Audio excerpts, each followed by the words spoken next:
Good to go? All right. It's 7:03 p.m. I'd like to call to order this regular meeting of the Newington Town Council for Tuesday, May 12th. Please stand for the Pledge of Allegiance. I pledge allegiance to the flag of the United States of America and to the republic for which it stands, one nation, under God, indivisible, with liberty and justice for all. Can we have a roll call, please? Yes, Councilor Draco. Here. Hello. Here. Councilor Haas. Councilor Gonzalez. Councilor Lizick. Here. Councilor Ford. Here. Deputy Mayor Rada. Here. Councilor Tiniaco. Mayor Pro. Here. We do have a quorum.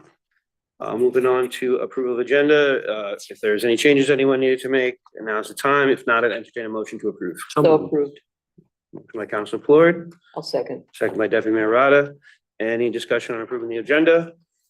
Seeing none, all is in favor? Aye. Any opposed or abstain? All right, motion carries unanimously. It was Councilors DeHaas, Taniakis, and Gonzalez absent. There you go. We don't have any presentations tonight. Moving right along to public participation. If you'd like to speak in public participation, please step up to the microphone and state your name and address for the record. You'll get 4 minutes to speak. If you are on Zoom, please use the raise hand function in Zoom, and we will alternate between in the room and over Zoom. Hi. Hi. Good to see you guys. So, So have you state your name and address for the yes, record? In there? my name's Janki Patel. This is Vineet Patel. We live at 104 Sterling in Newington. Awesome. So this is my third time, I think, coming to a meeting. We come every year to represent BPS charities, and we are here to invite everybody here at the meeting as well as the town to come to our walk this year. As residents of Newington for the past 5 years now, we've come to really love the community, and it's really those first responders that help keep us safe. We've had, tiny little things happen in our neighborhood, and it goes without fail that the police department, the fire department, everyone's just on their game in our town, and it makes us feel very, very safe. So our walk is going to be on May 31st. It is at 2 p.m. at Elmridge Park, and we have flyers. I'll have Vineet pass some around, maybe around the table. And it's at Elmridge Park, which is in Rocky Hill. And BPS Charities is actually a national organization, and we are just a small little chapter. Last year, there were over 100 walks that happened. And this year, what we're doing is that we're doing every walk in the nation on the same day, or at least the same weekend, rain date pending, which is cool. Last year, we had, I think, 45,000 participants across the nation. And the beneficiaries, of course, BPS Charities, and then every local chapter will select some. So once again, this year, our beneficiaries are the Newington Police Department, the Newington Volunteer Fire Department, as well as the Rocky Hill Volunteer Fire Department. I think that it's really important for us to continue supporting those that keep our families safe. Yeah, and this year's event also has a special significance as we look forward to America 2050. Our theme of the spirit of service, it honors the selfless dedication that built our country over the last 250 years.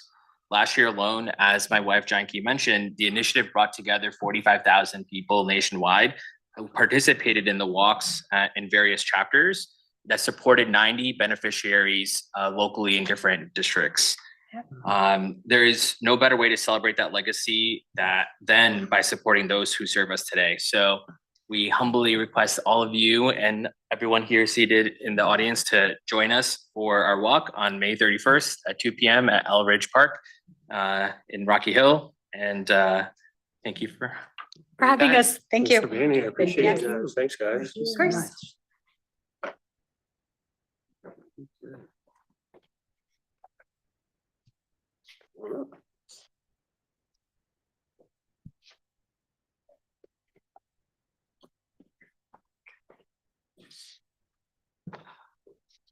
Gary Bowles, 28 Burden Lane, Newington. I want to thank all of you for your due diligence in reducing the mill rate to 29.41 mils from the original proposed 31.48 mils per $1,000 of assessed value. I appreciate the town manager and his staff working to reduce the mill rate to 31.48 from the previous mill rate of 39.98. Some may not realize it, but this is quite a savings for all of us. So here's one person who truly appreciates all your hard work on this matter, and I mean that. I did read in the Hartford Current on Sunday, May 3rd, where House Speaker Matt Ritter and others said the towns will have the ability to further adjust their mill rates for July 1st as they receive more money into the city and town coffers. This also applies to towns that have already set their mill rates. According to published reports, Newington's share is $453,379 for the town and $928,230 for the Board of Education. My question would be, is a further adjustment of the mill rate something you would consider? For example, why couldn't the town council examine how much money is coming in from the state and dedicate a certain percentage of that money that is coming from the state to reduce the mill rate? And in parentheses, Newington could reduce the mill rate from 29.41 to 28.35, according to my calculations. Given the rise in property taxes in general and revaluation, that would reduce the personal pain of each taxpayer as they deal with the current events at the pump and at the grocery store. This is a fair proposal given our current circumstances. Thank you very much for your consideration. I appreciate it. Appreciate you, Gary. Thank you.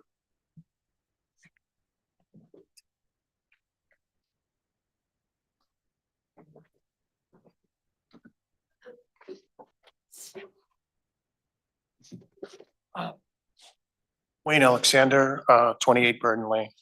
My remarks will be extremely short, in support of Mr. Bowles' statement. When I think about the mill rate, when I think about how much is not known about it, I would just suggest that this statement by Mr. Bowles be considered carefully, only because, you know, we see the current circumstances play out in the news every night. We see the pain at the pump. We see the pain in the grocery. We see the pain of, you know, subjecting our good troops to jeopardy. And what we really want you to consider is that all the national events are being translated into local events. And I know there's probably a lot of things that Newington wants to get done, but guess what? You really gotta consider the individual taxpayer who is stepping forward and they're paying their taxes dutifully every single year. And they are like a key component to everything that happens here and everything that happens locally in the town. And that is to reinforce what Mr. Bowles said. You know, every single idea that comes up provides you with a knowledge base, and it will, I hope, translate into more action and less pain for the individual taxpayer. Thank you. Thank you, Joanne. Appreciate it.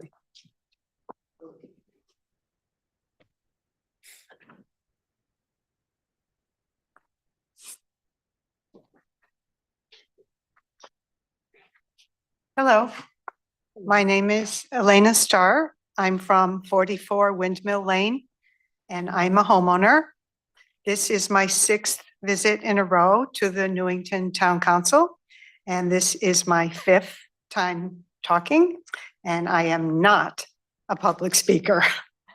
The main focus of my talk tonight is the use of our precious, I call it the general/emergency fund, that seems to have been used excessively by both parties for, it looks like, the last 3 budget cycles to balance our town budget.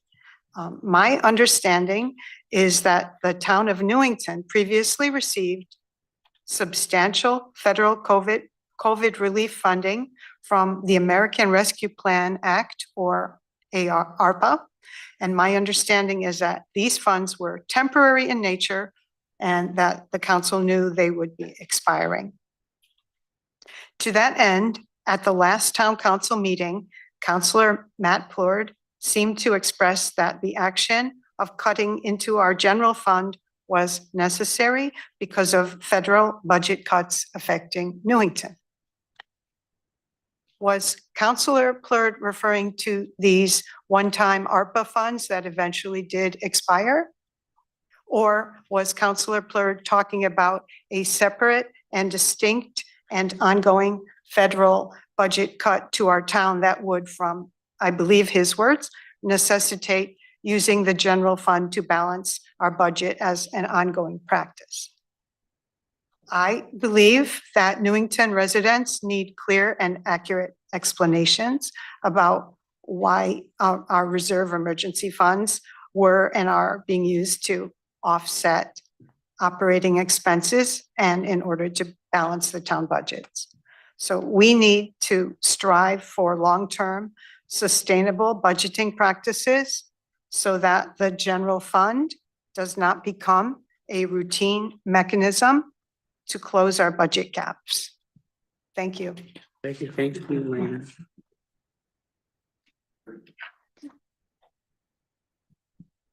Bill.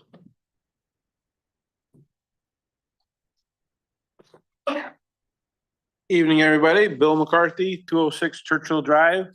The main reason I came tonight was to support the referendum process. The the fire department that's represented here this evening is wonderful. Station number 4, I have never been there. I just know what I read on the paper is that it's in need of replacement.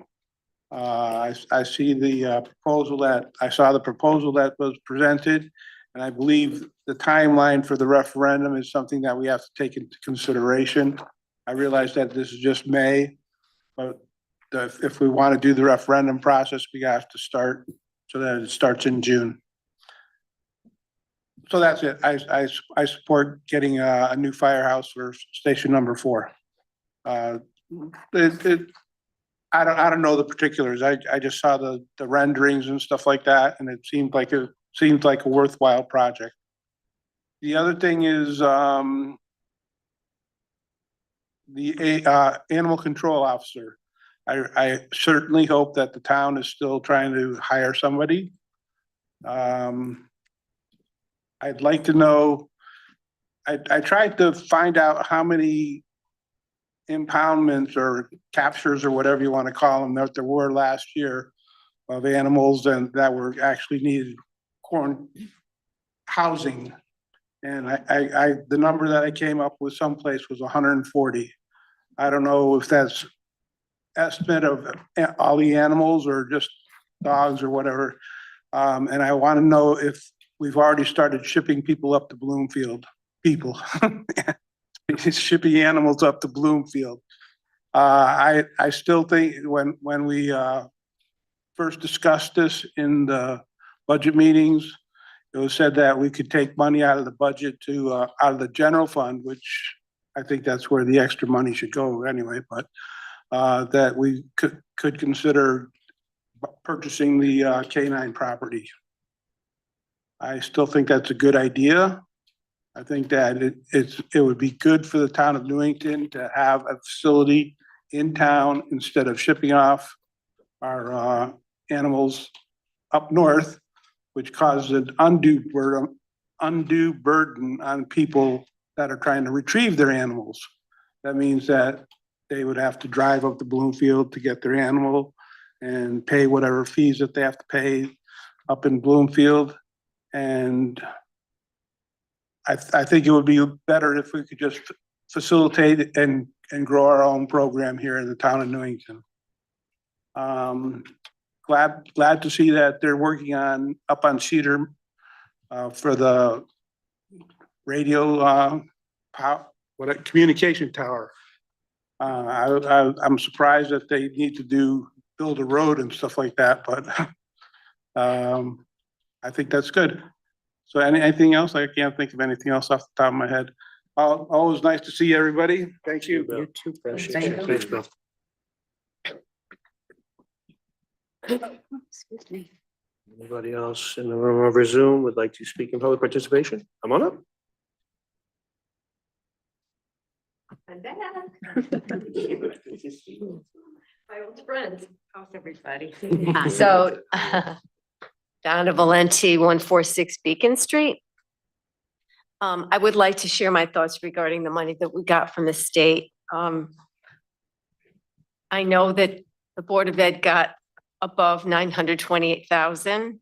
I know this town got a little above 453,000, and I feel it's very important to be thoughtful and responsible with this money. I know you have no control over the amount of money that was awarded to the Board of Ed or how they choose to spend it. It is certainly more than enough to give the paras the pay and benefits they deserve if the Board of Ed chooses to do the right thing.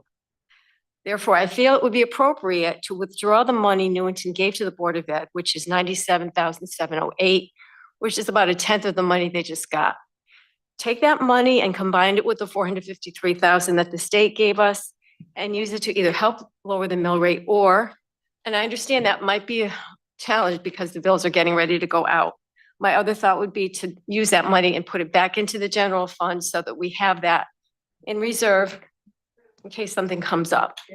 No one is denying that education is important, but please keep in mind that everybody, even parents, have a lot of other bills to pay besides just putting their kids through school. And everything is getting more expensive.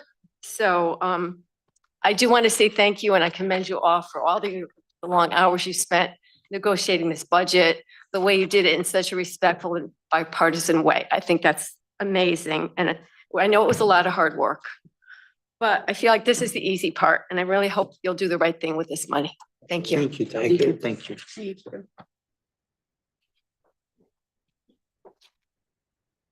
Anybody else in the room or over Zoom that would like to speak in public participation? All right. Seeing none. We didn't have any email correspondence. All right, we will move on to remarks by councilors on public participation. Actually, I'll kick us off. I want to address a couple of things. First thing, obviously what was just brought up in regards to state funding. We are working on it. Figuring out the machinations and how we can do that and figuring out what exactly is going to do. So it's still pretty new. The session is not over a week yet. They only passed the budget. I don't even know if it's been signed yet. So I mean, we're still waiting for a little more guidance on that, but we are absolutely going to utilize it the best way we possibly can within the confines of what the law allows. So that's definitely something we're looking at and working on. And whenever we have some sort of resolution, we will bring it to council, whatever we're going to do. Lastly, I just want to clarify in terms of to Mr. McCarthy's comment about the animal control.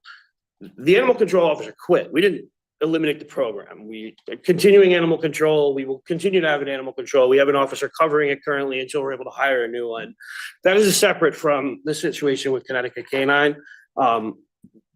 So those two things are separate. The animal control program is fully operational and running, and that'll continue as long as we're around. So just wanted to make that clear. Councilor Floyd. Thank you, Mayor. First, I want to say to the Patels, thank you so much for joining us as you have every year to invite us to this really important event. And thank you for continually choosing to give back to these really important agencies in town that obviously serve your family and your neighborhood, but that we're all very grateful for their service of as well. So I just want to thank you for continuing to put them forward as beneficiaries and for supporting their work. And I will definitely look forward to being there on the 31st. So thank you so much. I'll say a couple other things. One, the mayor covered it, but yes, we're consulting with staff and with legal and getting information about what options are available to us as a community, what options aren't available to us as a community. And as soon as we have clarity on that, we'll be able to proceed.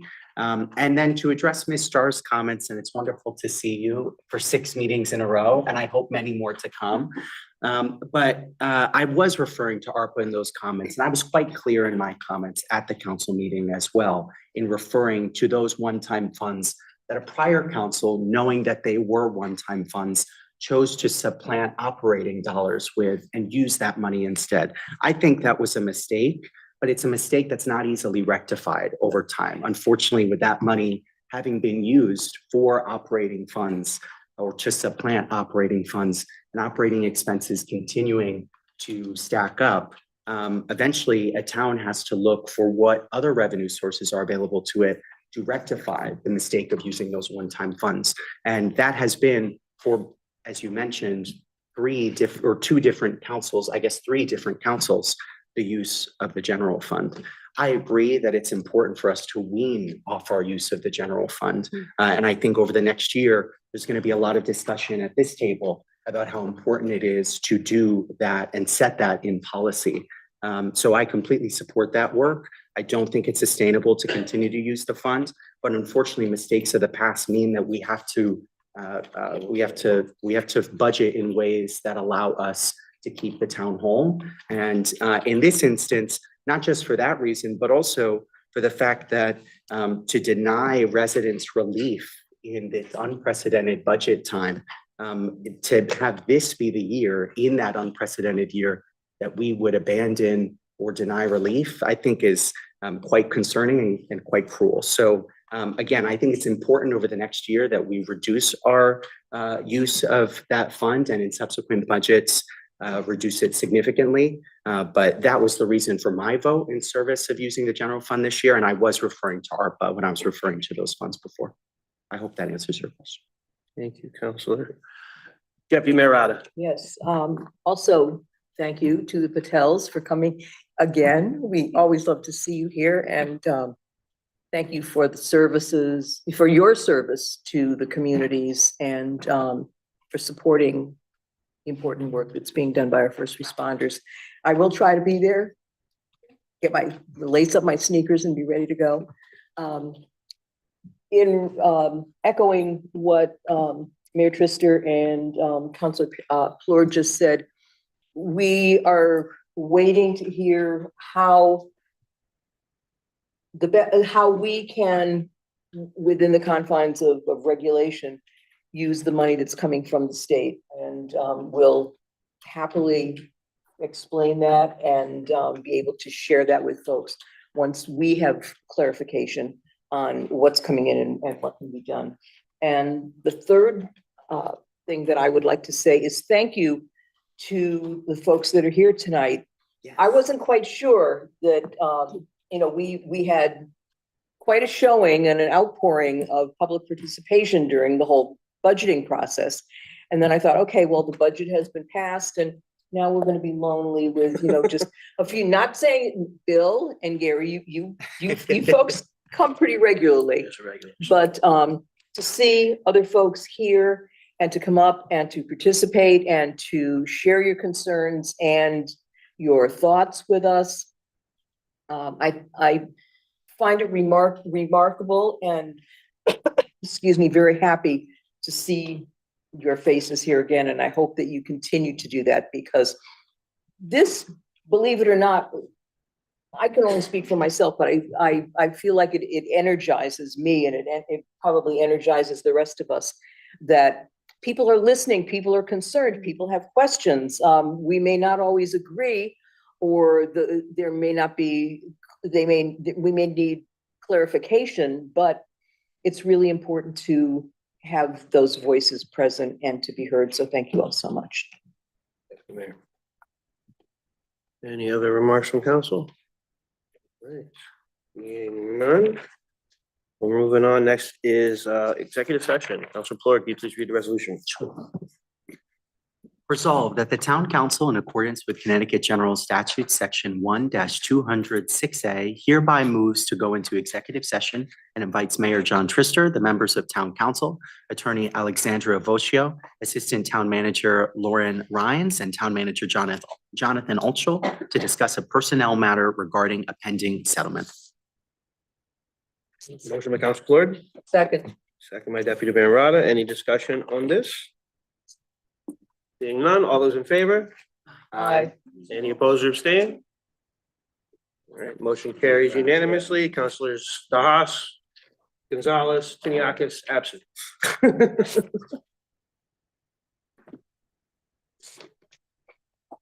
We're in executive session. See you folks in a little bit.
That's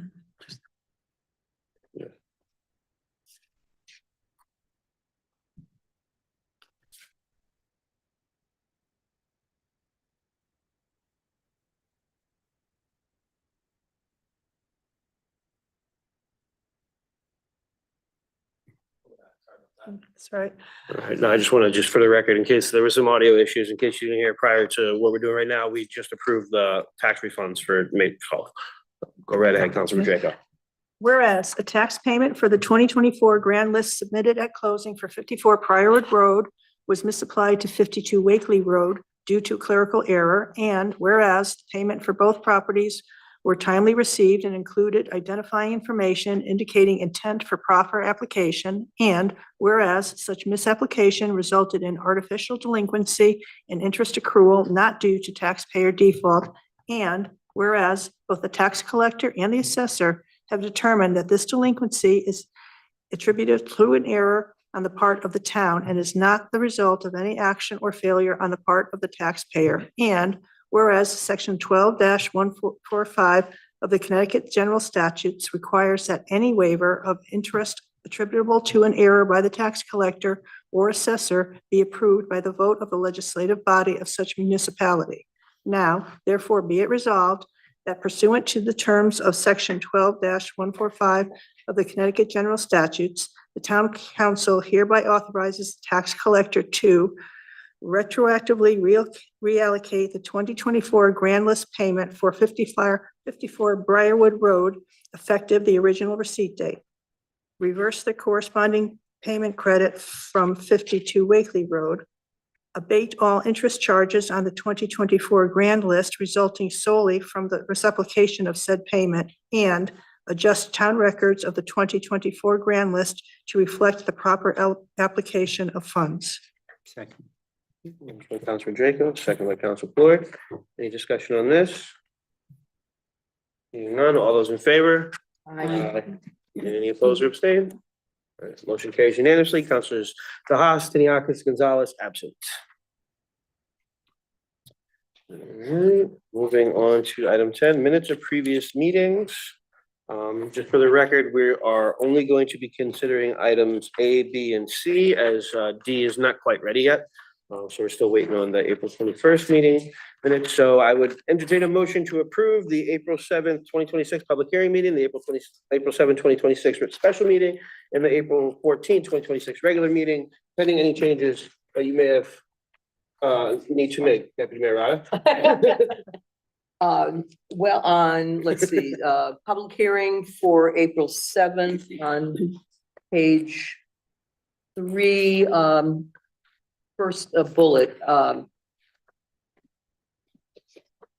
on fixed income and in the same position as other seniors in this town, having lived, it should be here instead of her, for 78 years. And at the very last sentence in that same bullet, can I live without, it should be without, one word. And let's see, on special meeting minutes for April 7th on page 1 at the very bottom, if there is some confusion, I think it should read, it should have been discussed.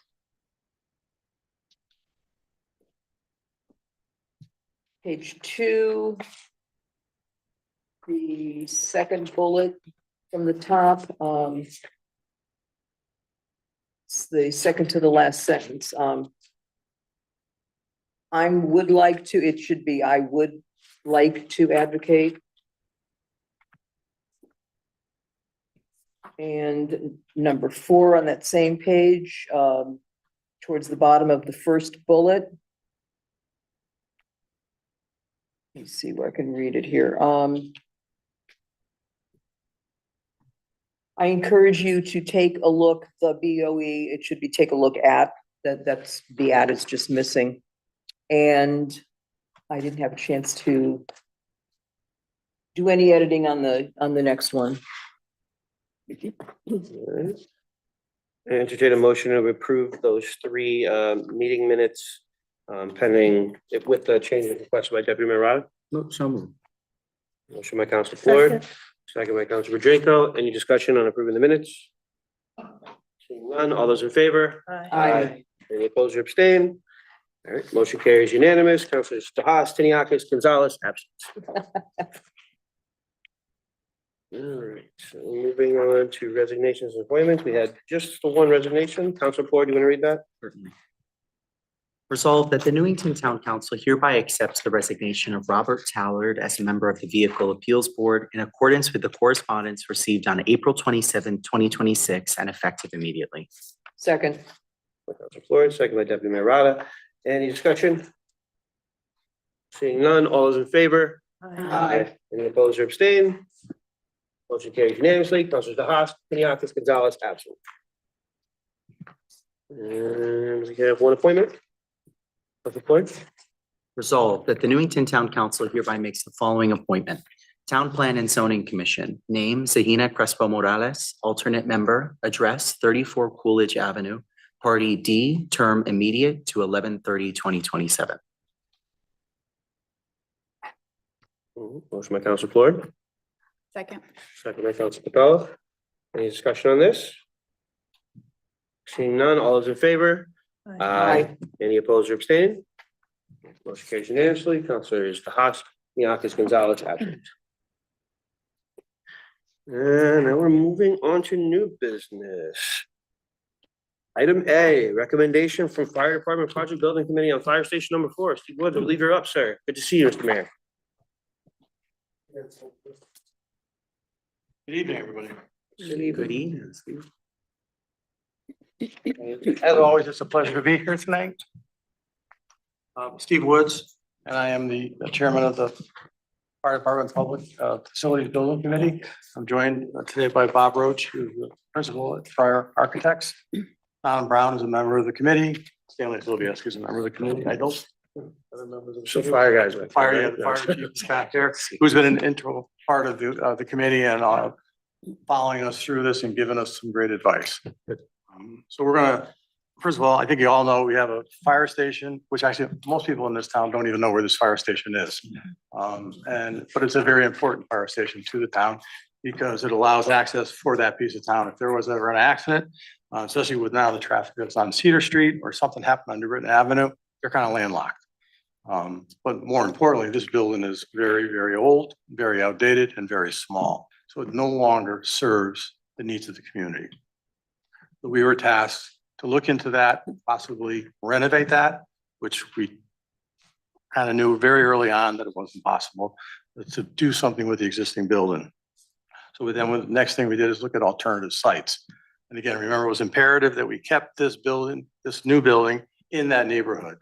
There's not a lot of sites. We did find a couple of empty lots, had town staff take a look at it as well as the town engineer.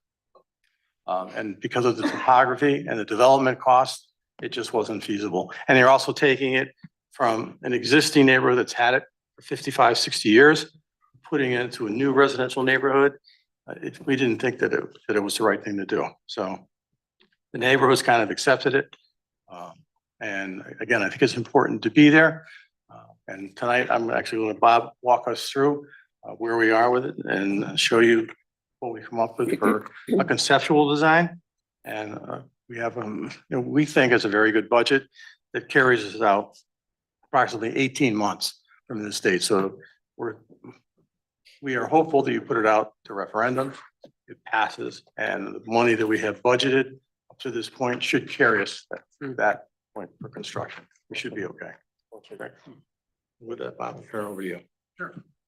Starting with the site plan, as Steve mentioned here. The existing building, you can see a footprint in red, dotted line in red right here of the existing building. And then we've overlaid the proposed firehouse on top of that. You're founded right in on Dix Avenue and Fifth Street. So the site is mostly asphalt. We tried to maximize parking because parking is very limited on the site while keeping some greenery, keeping some buffer at the rear to the property to the north of us there as well. So we have added in some plantings and tried to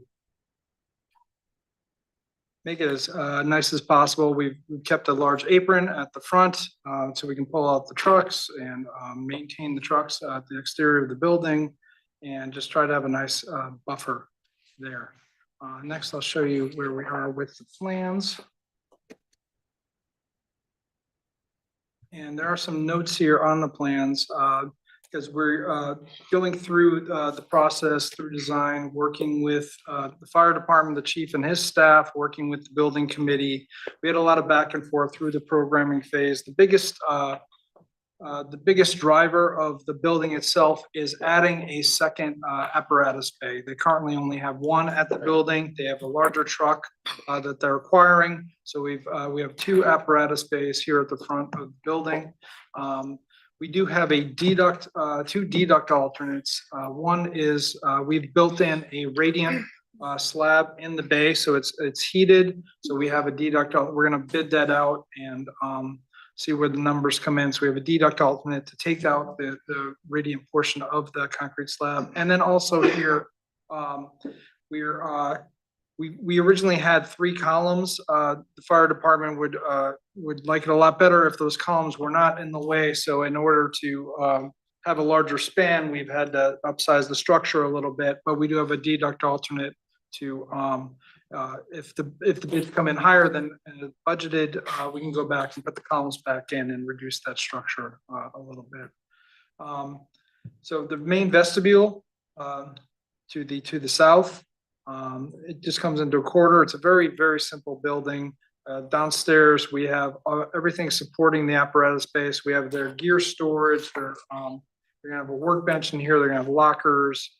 They've got their gear wash where they take care of their clothing and their equipment. And then we've got the area for the breathing apparatus all right off the bay. We've got an area for dispatch on the first floor and just front facing for any public that may come in, mechanical area, toilet room and stairs, 2 sets of stairs on either side and an elevator, which goes up to the second floor. Second floor, we have a large meeting day room towards the front side of the building. We've got dormitories, separate female dorm and male dorm, with each having their own shower and toilet areas, and a captain's office, lieutenant's office, and a kitchen off of the day room there. Some quick elevations. This is the back side of the building, which faces the neighbor. To the north, we've got a gabled roof. We tried to be contextual to the neighborhood, so we're trying to keep the building low, put in some gabled roofing. We originally had in asphalt shingles. It was requested that we change that to metal just for ease of maintenance. So we do have a standing seam metal roof shown on the building itself. We have brick at the first floor and at the stair tower, and then we have a cementitious siding. Again, that's already pigmented. That's not something that would necessarily need to be maintained from year to year. And this is the, looking to the west, this is the apparatus bays. And then the day room above, we've kind of divided up the gable roof here to get some northern light into the day room. And some simple perspectives here of what the building would look like. Again, masonry in the bottom, your cementitious siding on the second floor. Very, very simple. We didn't try to gild the lily on this one, and even still with the way pricing's going these days, it's we'll get to that next here. So finally is our last thing I have to present is the budget that we worked on. So we did a couple of revisions of the cost estimate, again, back and forth with the design, working with a professional cost estimator, and then working with the town manager here to go through all of the numbers we had in. So our base bid, including all the deduct alternates, we see the prices for those items here, so you have a little more flexibility at bid time if bids come in high. So the construction cost itself is $6.336 million. Then we have our contingencies here. We've got a contingency for hazmat. We did do a phase one assessment on the site because previously there was a buried oil tank on the site, which was taken out. We just went, so we had a report done on that, and we just want to keep a little bit of money, we're 99.9% certain there's no bad soils or no remedial issues there, but we didn't want to keep a contingency just in case. We have an owner's contingency of 10%, and we've carried some costs for permits, bonding, insurance. And then below the line costs for furniture, fixtures and equipment. This would be for bunks, for armoires, anything that's not built in, like all the casework in the kitchen and other areas, the lockers are all built in, but this would be for some other equipment that's not built in with the construction. We carried 7% for design costs and 1% for testing, again, if we run into any issues. So we're looking at a total budget, which includes prevailing wage rates of $7.693 million. So with that, before I turn over to questions, if John or Stanley has anything that they want to contribute? No, it's perfect. No? For now. Then we turn it over to you for questions. Hopefully we can answer them for you. Councilor Draco. Yes, so does this cost include total demolition and removal of? Yes.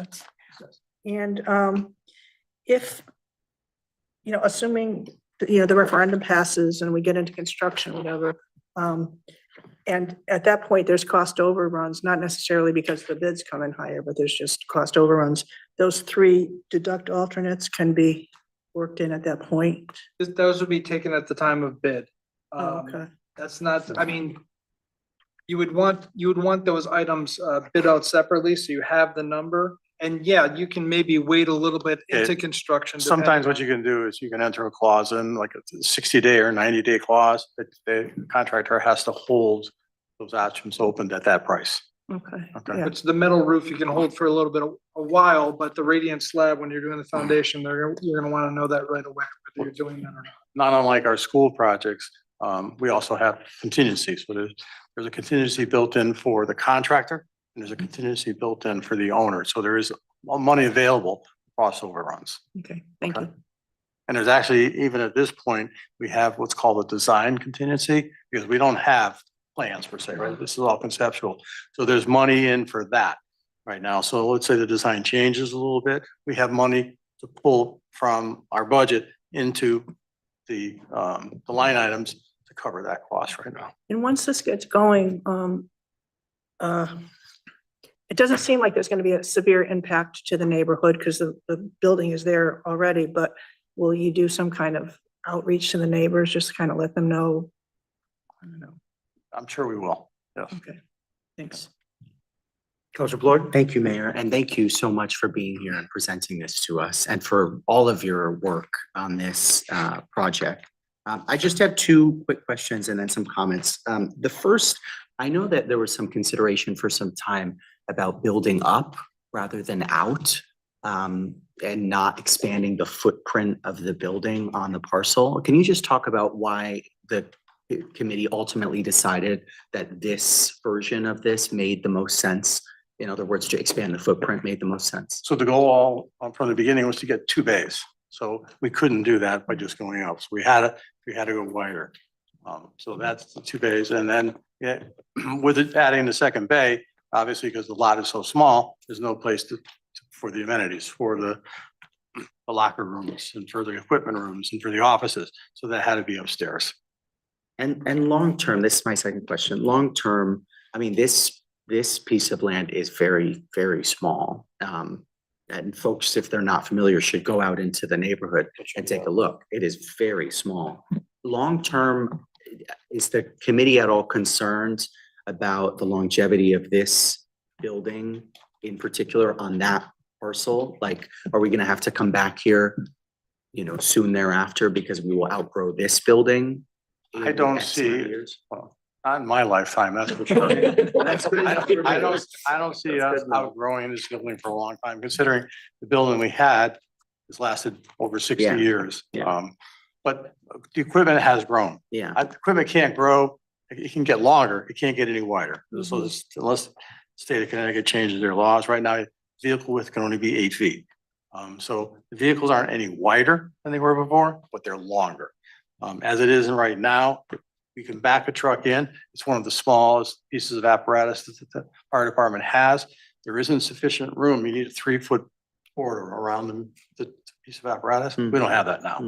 We will have that when we're done. So we're trying to foresee the future of what we need. Again, I think this is a 50 to 75 year. Yeah, that's great. That's what I good wanted enough. to hear. That's beautiful. I mean, I'll just say, it was just my kind of top line is that it seems very modest. It seems very reasonable. We have a habit of trying to do more with less in this town, and that's a good thing. And I think this is no Taj Mahal of a fire department precinct. And I mean, just personally as one counselor, what my concern or my measuring stick always is with sending projects to referendum is there a need? And there is most certainly a need here, particularly with the growth in that precinct and the kinds of service that this precinct is required to take on.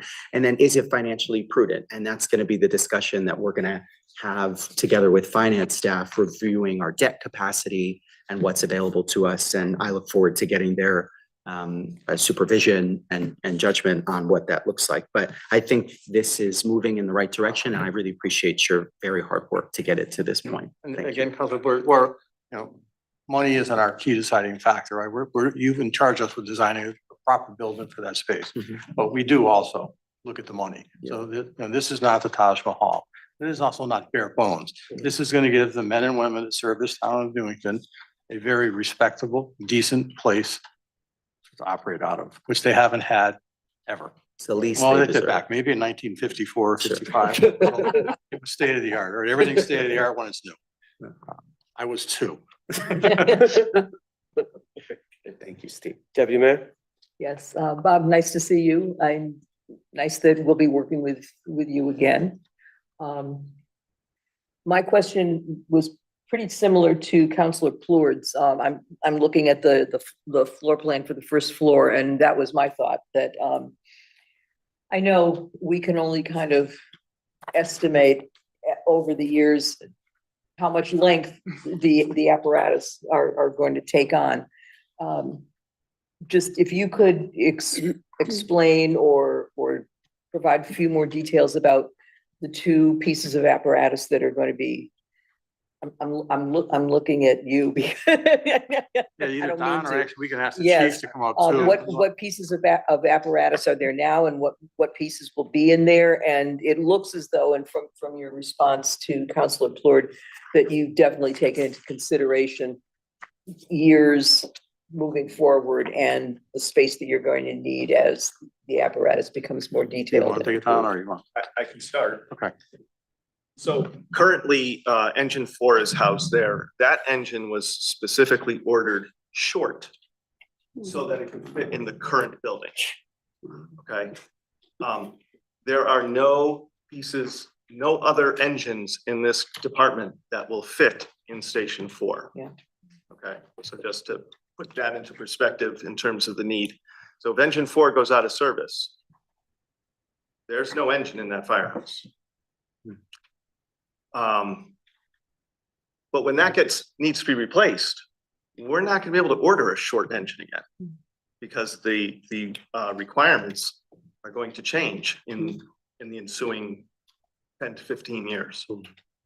So that's why we need a larger station. And in terms of what's gonna go in the second bay, that is a question that's answered far above my pay grade. Well, thank you, Don. I didn't mean to put you on the spot, but I'm looking, it's like, okay, who's the fire department that can answer these questions? Perhaps, Chief. Yeah. Who's been an excellent source of information for us. He is a pleasure to work with. Good evening, Chief. He never loses his temper. At least not in our room. So just to let everybody know, the piece of the apparatus that we'll be storing in there is one of our spare apparatus. The length that I gave for the design of this building is one of our newest apparatus that we recently purchased. So that's as big as it gets today. Unfortunately, with all the regulations that are out there now, they're starting to talk about what we call clean cabs, which means take all the gear and put it outside of the cab so the carcinogens that we get from fires doesn't go back with us and create cancer for the firefighters. So they're starting to talk about making these vehicles even longer. But with this design, we've put in enough buffer to give us a little bit more length. So these bays are based off of our newest apparatus that we just purchased. I don't see it going much more, probably a couple feet, but not much, but we do have the buffer for it. So it will hold 2 engines in this firehouse is what will be stored there.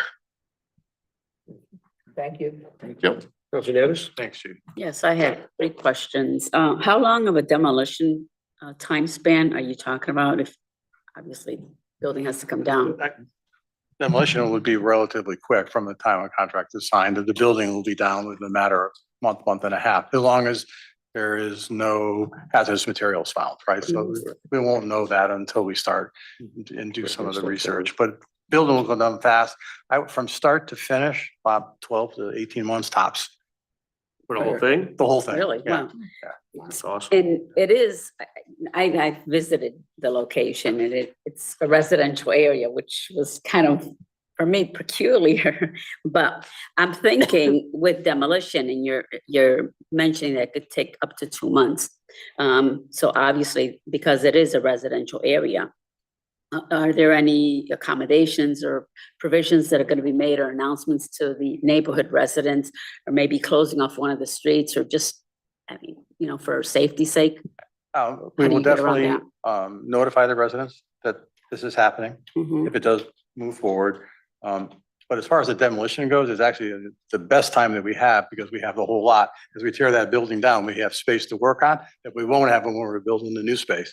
So when the new building goes up, that's when everything becomes a little bit tighter, and staging will be very critical for the contractor to stage materials in there, because there isn't a lot of room. I think the Yeah. lot is 7,500 square feet, 8,000 square feet. You know, so it's 3,000 square feet bigger than the building. So there's not a lot of room there. But again, we'll do it because we have to.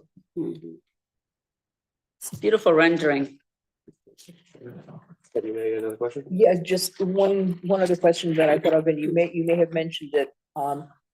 Where is all the apparatus going to be stored while the demo and the rebuild takes place? Yeah. That's, So it's my understanding that engine 4 will be relocated to Station 5 on Maple Hill Avenue. And that it will just fit into that building. And that is, you know, it's not a perfect situation, but it will get us through the construction process. And coverage for that part of town, how would that take place? Well, primarily responding out of Station 5 and going down to Britton Avenue. So, Okay. you know, fingers crossed that there isn't an accident or something on the Britton Avenue impeding that. Otherwise, they'd have to go all the way around Cedar Street. it's my understanding that Station 5 used to Serve that area. That makes sense. But before Station 4 was built in the 50s, yeah. But you have the houses weren't there. Right. Well, it sounds like this is very well thought out and very detailed, and thank you all. This is great. You guys have done a tremendous job. You know, Council Court talks about, you know, this is needs and wants. This is a need. If our trucks don't fit in the building, we need them to fit. It's pretty straightforward and simple. I guess my question is more for Jonathan in terms of like, what's the next step? What do we got to do to? Yeah, so I, get this in the moving? memo, I laid out kind of the next steps. I mean, so as for action under old business next time, if you're comfortable with it, you would direct me to reach out to bond counsel, get the draft referendum language, send it to the financial advisor for a debt analysis, and then also send it for an 824 review to TPZ. And then once we have that, then you can author, you get the wheels moving on an ordinance. But the bottom line is we're on track. We don't need any special meetings between now and I think you have to have the ordinance adopted, I think, in like the first meeting in August, I believe. I think that's So you're on track to hit all the milestones. You guys have done a tremendous job. You took the charge, and you know we're really happy to see the progress. Thank you. I'm you know, And Very, believe it or very not, Social media dictates the world we live in, right? Sure do. It's relatively positive, you know. I would say there's far more positive comments on this than there are negative. There's always gonna be negative. It's gonna happen, but people see this as a need, you know. So It is. It's a factual need that, and if our town's growing as it is, we need to be able to maintain it and keep our people safe, and we can't have any gaps in that. So I'm glad that we're taking this up and has my support to move forward. So I think we'll keep working and taking next steps. Appreciate you guys being here tonight and obviously anything you guys need, let us know. Thank you so much. thank you for listening to us. Of course. And you Anytime. you guys have the hard part. You gotta sell it. This is an easy sell. We have the easy part. We have to build it. It's true, it's true. Quick. Have a good night. Have a good night. Good to see Thank you you. so much, Steve. Thank you. See you guys. Scott, can you promote Maureen and Chief Perry to panelists? All right, we're moving on to item B, school bus violation ordinance. Jonathan, you want to tee that up? Yeah, and so Dr. Brummett and Chief Perry are on the call, and I'm not sure if Dean Barnes is as well, but and they can jump in with specific operational questions. But 2 years ago, General Assembly passed a law, and to be frank, we're not 100% sure of the sort of public policy reasons for that, for the bill. I think there was some issue in Bridgeport that perhaps Dr. Brummett can talk about if there are questions. But the net effect of this legislation is that right now, when a motor vehicle, when a car goes around a school bus with its arm out and its red lights flashing, there are cameras within the bus. They send an image of that license plate, send it to DMV and the state police, cite the driver. It all sort of happens behind the scenes. For whatever reason, the General Assembly amended that law and basically took the responsibility away from DMV and the state police and gave it to the municipalities. So basically, effective July 1st, we need to, if we want to cite drivers for violating school bus, driving around school buses illegally, we have to do it ourselves. So the first step is adopting this ordinance. And then basically what would happen is Dean Barnes's would send his images directly to the police department.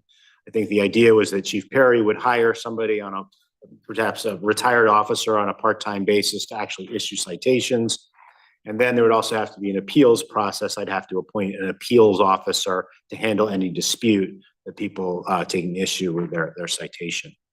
So that's the sort of, at a high level, with the need for this ordinance. Again, we have, I guess, 3 more meetings after this until the end of the fiscal year, until we have to have it adopted. So we have a little bit of time if council has questions. But Dr. Brummett or Chief Perry, do you have anything to add from what I said?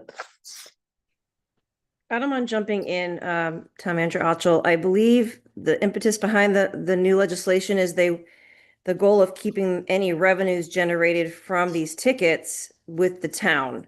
Right now, any folks that are cited for going past a school bus with flashing lights, we notify the state, and the state issues that ticket, and the revenues go to the state.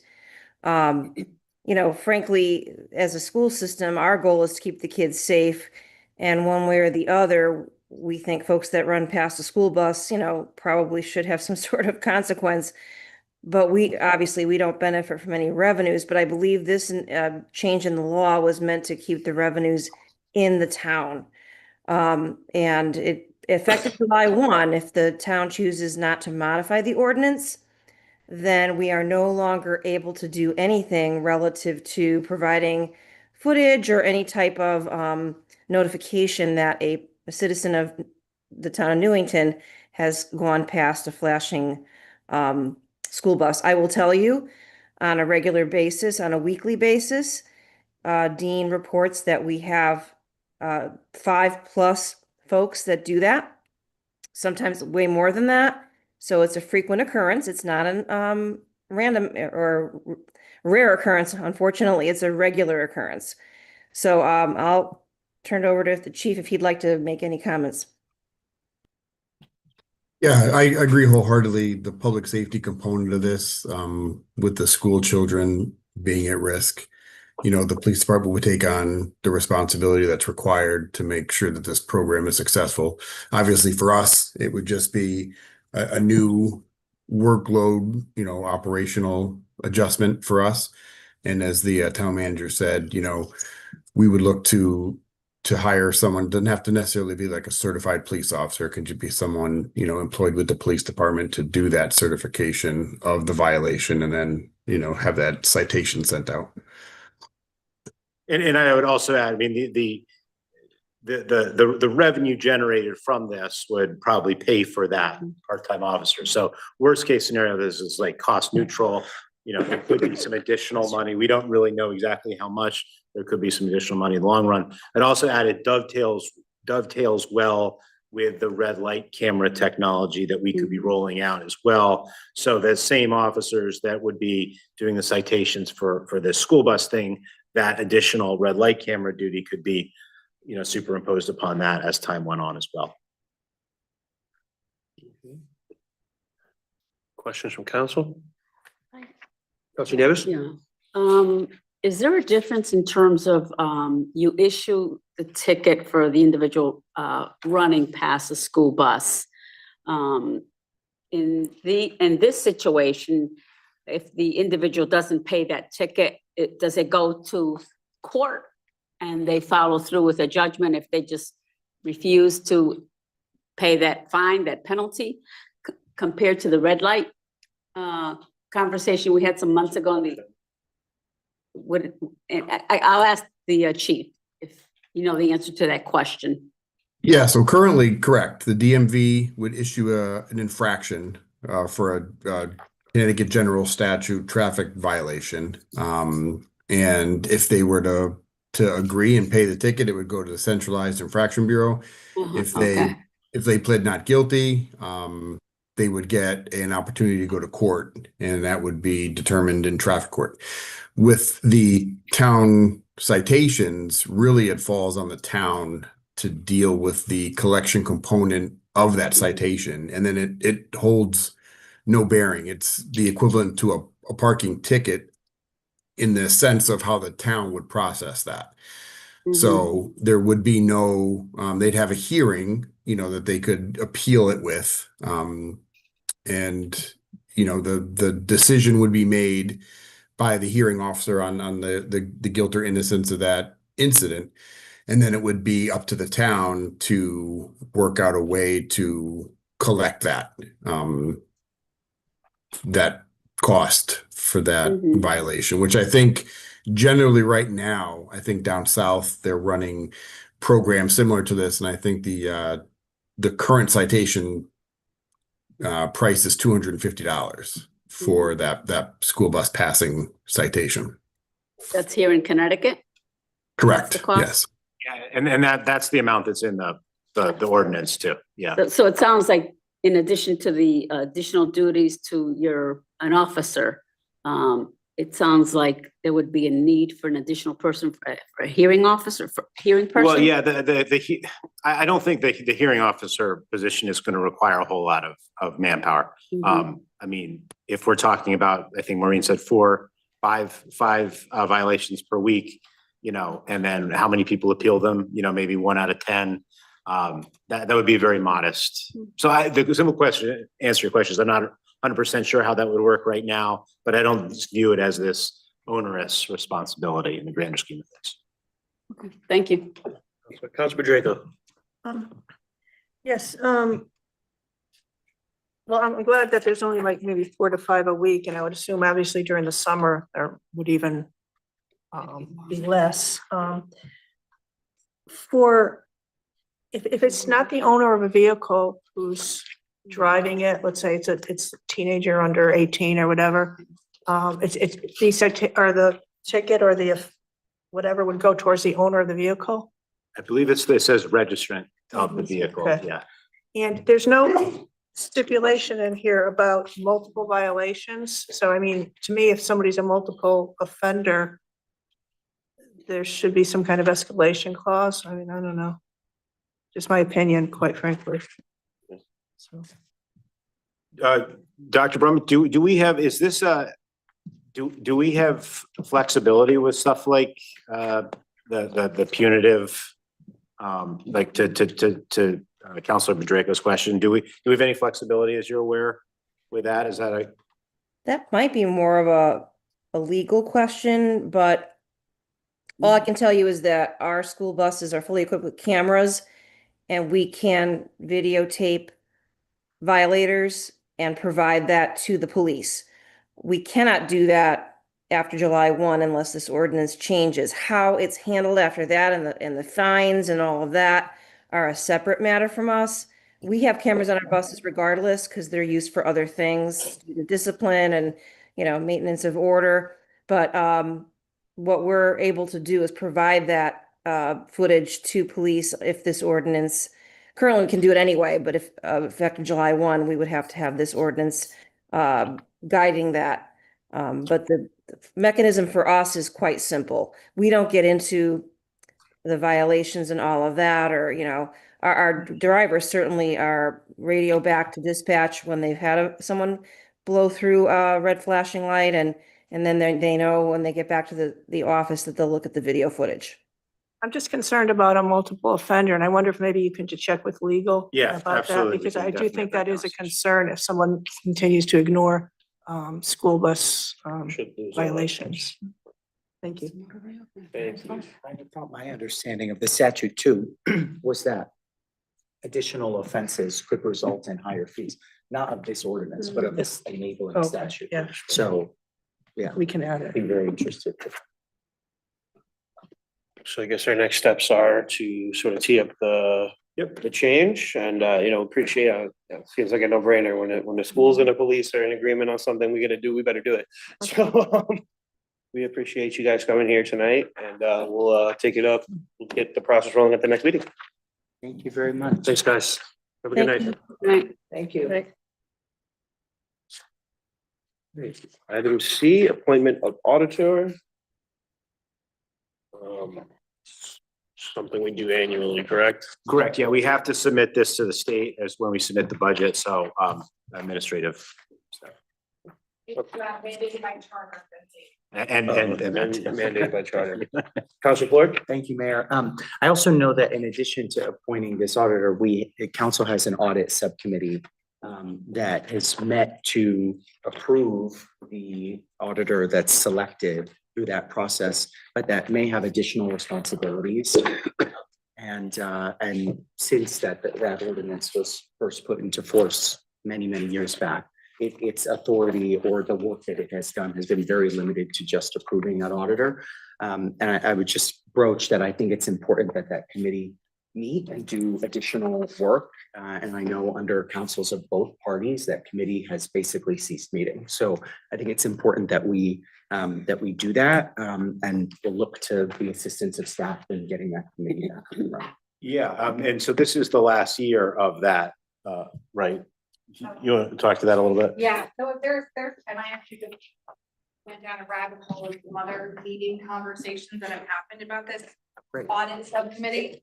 So the audit subcommittee is a town council subcommittee, similar to all of your other ones, that has 3 members of council. And it works with the finance department. And the 1980 resolution, which is referenced on the board and commission page for this subcommittee, lists several responsibilities of the committee, but from what I can see from 2016, potentially before that as well. But the minutes that are available online is from 2016. The committee has only met every 3 years to review RFP responses for the auditor. So it last met in 2023 to review the RFP response. We had 1 respondent, that's the auditor that we've been using since then. And this is the last year that RFP allows for an extension of the term. So next year we will have to go out to RFP again, and that audit subcommittee will need to meet. And to Matt's point, the resolution from 1980 does have other responsibilities that committee is supposed to meet annually to review. And I just went on a deep dive through minutes of the Charter Revision Commission from 2022. And it looks like there was a request at that time that the Charter Revision Commission consider changing the scope of the responsibilities of that committee. And so what they did is they actually changed the charter itself in section 609 to just reference that that committee will exist and that it will be the parameters of that committee will be listed in chapter 8, which is the of Code of Ordinances, which is the chapter for all boards and commissions. But that ordinance was never written. So it's not in chapter 8. It looks like the intent was in 2022 to go back and create an ordinance and actually streamline the responsibilities of that audit committee. So I think that's kind of a fundamental question that you will all have to have is, do you want to stick with the parameters and responsibilities that are in the 1980 resolution? Or do we want to kind of modernize the actual responsibilities of the audit subcommittee, given the fact that the professional services of a finance director have changed drastically in the town of Newington since 1980 to 2026. So at some point you will have to have that conversation. And I think creating the subcommittee by ordinance is the way to go. Thank you so much. So that's that, in other words, that's a discussion for really 9 months from now as we're gearing up to, or maybe 6 months from now as we're gearing up for an RFP. Yeah, like it's whenever you would like to tackle that, only because right now you're not fulfilling the role of the resolution from 1980. Because if you were, you would actually be meeting very soon to talk about the actual The annual RFP. audit and the process of the year-end closeout and beginning next year. Well, and we're reviewing and discussing other boards and commissions of the Yeah. town in tandem at the same time. So maybe it's worth parlaying Tacking that this. onto that list that you already Thank you. have. Yeah. Which is a timely reminder to remind James to get on that, scheduling that first meeting. Thank you, John. Thank you. Thank you very Thanks, much. guys. Thank Appreciate you. it. Thank you, Lauren. Moving on to item D, fair housing resolution. Again, this is an annual resolution we do every year, correct? Yeah. Yeah. All right, very good. So that was teed up for the next meeting, take some action on. Any questions on that? All right, very good. We will move on to item 13, written communications from the town manager report.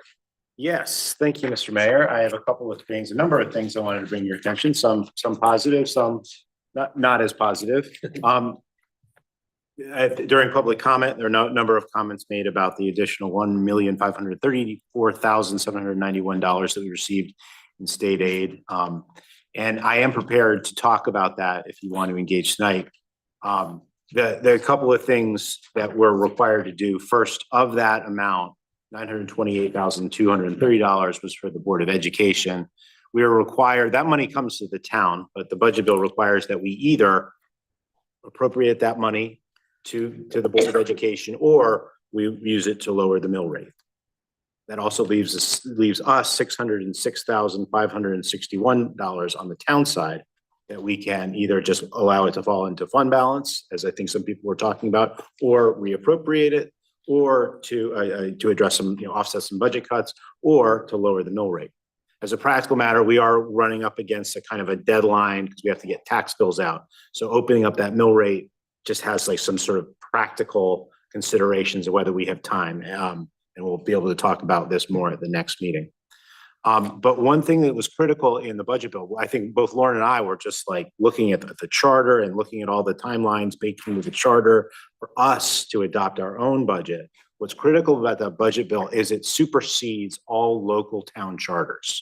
So we don't have, it doesn't count as a special appropriation, for example, because we're limited to 2 per year. We don't have to like re-advertise, a public hearing and that kind of thing. We can just simply reappropriate it in one fell swoop without jumping through some of those hoops.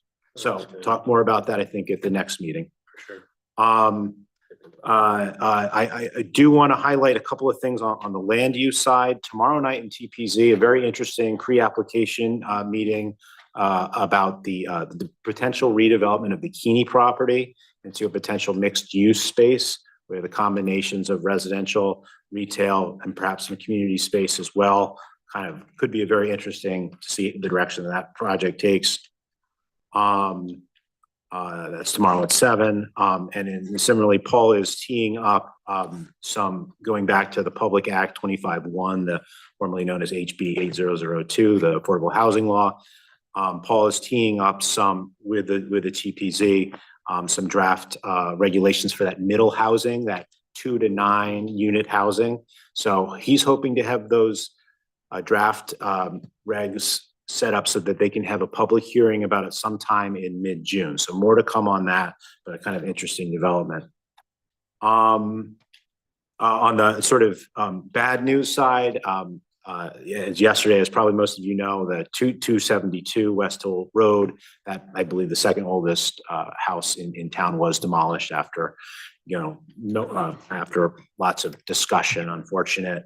But I do think that what really shines a light on something we talked about when I first started was that demolition delay work. So as you know, for the new members of council, kind of one of the obvious low-hanging fruit sort of tools in a municipality's tool chest for historical preservation is to have what's called a demolition delay ordinance, which puts a reasonable amount of time if on any demolition of a quote unquote historic property. So there's an opportunity for people to comment on it, for ideas to be floated out there for possible preservation.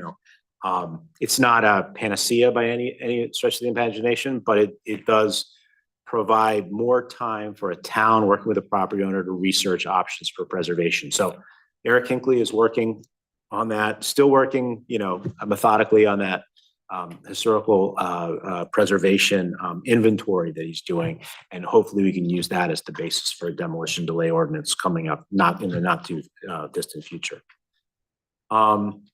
The Callahan signs on Robbins Avenue. So as you know, we had to cancel the dedication ceremony yesterday. I spoke with Cindy Callahan, Rip's daughter. A lot of her family's gonna be out of town for vacation. So we'll try to find another date for that in June or maybe July. But what we're gonna do, actually, I believe Rob did it already, is we removed the coverings today. So with Cindy's permission, just get the coverings down. So the signs are now up and visible. We'll do the dedication sometime in the summer. Circle back on that. And then, last but not least, there was the Chapman Street facility. I think I made you aware of this, but there was unfortunately a change in KERMA, how they view the property, and they have taken away any liability coverage as well as any property damage coverage. So working with the chief, Chief Traumer spent the weekend relocating a lot of their assets to different places. But until that property is back online, we really can't use it other than for the architects and the builders to access it to do the work that they need to do. So unfortunate. So that's all I have for now. Council Board question? Thank you so much, Mayor. Not a question. I just want to say thank you, Jonathan, for the update. And I appreciate your comments about the West Hill and that house. I myself and others worked very diligently over the better part of literally 2 years to make sure that that was preserved with a whole range of stakeholders at all levels of government. Our state delegation was very involved, nonprofits, the State Historic Preservation Office. I mean, it was like a who's who in historic preservation, the Historic Society, I should certainly mention. And unfortunately, this isn't the result that we hoped for, but I think to your point, it just highlights the importance of that demolition delay, because after having been dedicated in, I think, 1989, the Newington Junction Historic District, we have given as a community ourselves zero leverage to protect those really, really important, vital parts of our history. And this is the oldest to go, but it is not the first. And there have been other tragedies like this, and it's time we finally do something about it. So I really appreciate your comments there. And I'll also just make a comment.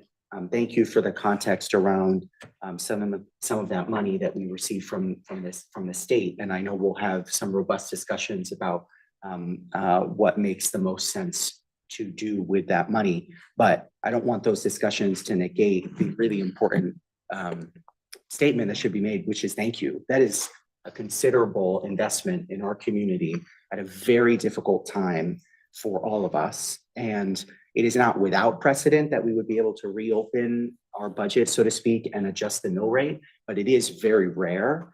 And I think it just demonstrates that our delegation at least took it very seriously to respond to this very difficult moment. in our town's history during this revaluation. And so I just really am grateful, regardless of how we decide that money will be used. I'm just grateful that we at least get to have the conversation because of that historic investment. So that's all. Thanks, Counselor. Counselor Drago?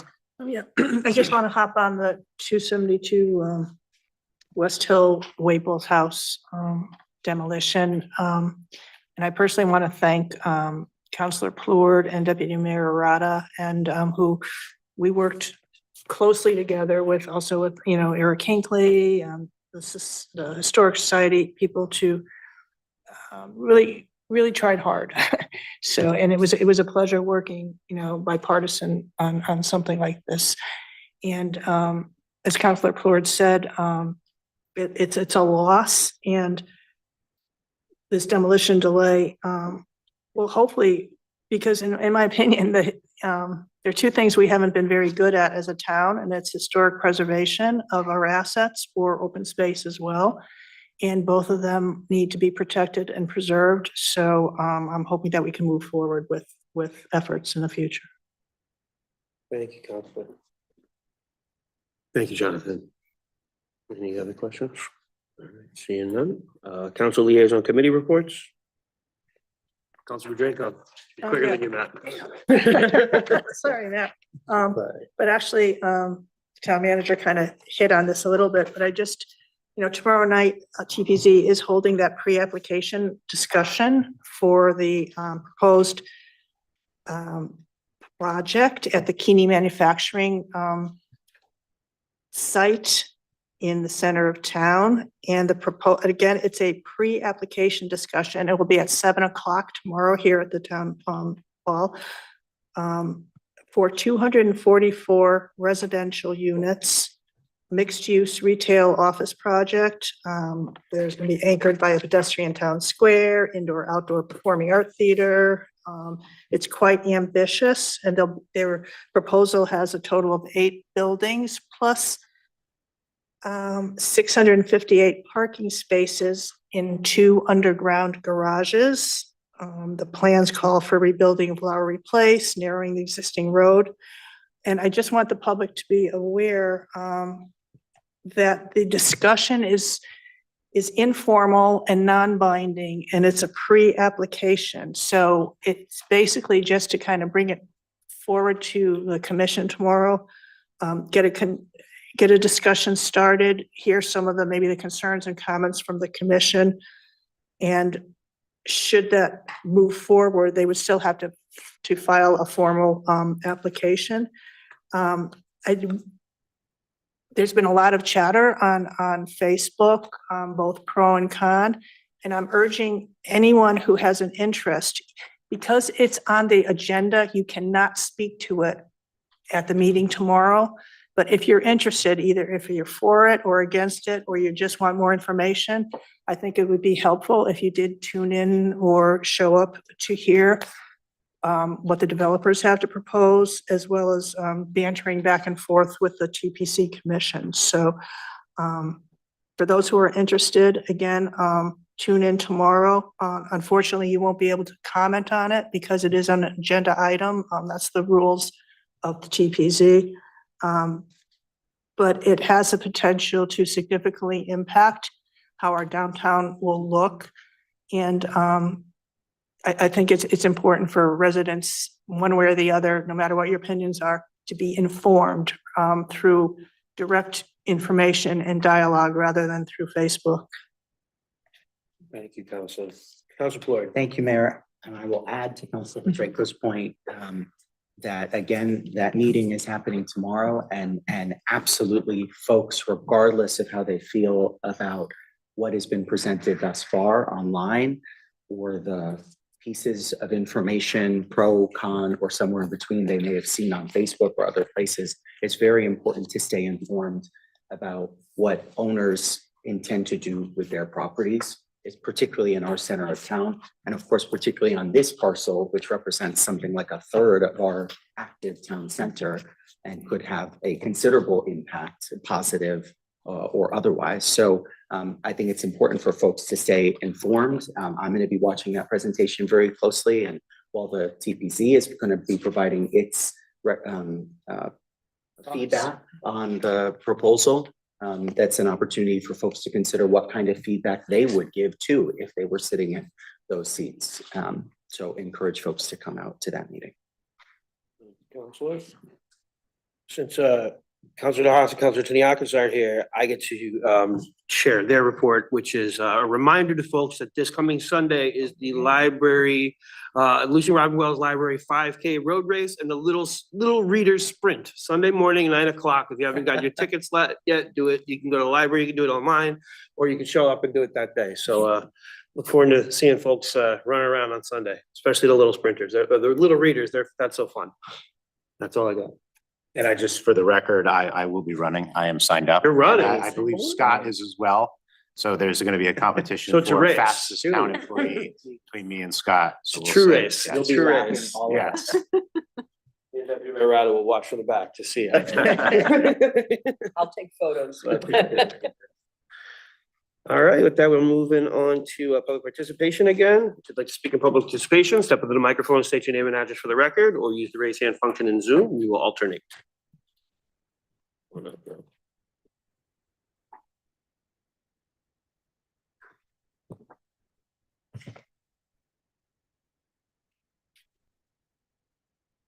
don't want to take away anybody else's thunder here, all the people that showed up.